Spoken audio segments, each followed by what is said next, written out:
Hello and welcome to a new video tutorial of SiteGround. My name is Mauricio and today I'm going to show you how to manage your backups.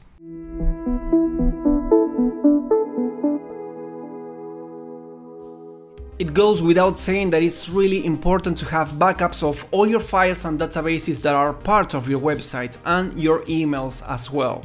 Those backups will be our net in case of emergency, an intentional error, or plugin updates with failure in their code.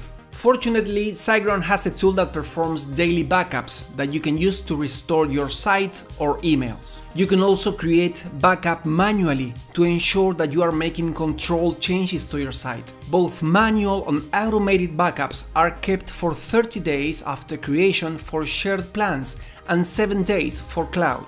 So how to create a new backup? Once you are logged in your site tools of your website, click in Backups under the Security tab. Set a name in the field and then click in the Create button. After a process that takes a few minutes, your backup will be ready.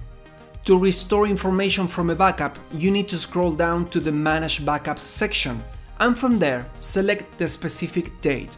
Then click on the Actions menu and select one of the Restore options. To restore all files and databases, to restore all files, to restore databases, or simply the emails. As you could see, it's really simple to manage your backups. Now you can feel more secure knowing that your website and email and databases are well protected. Thank you and good luck.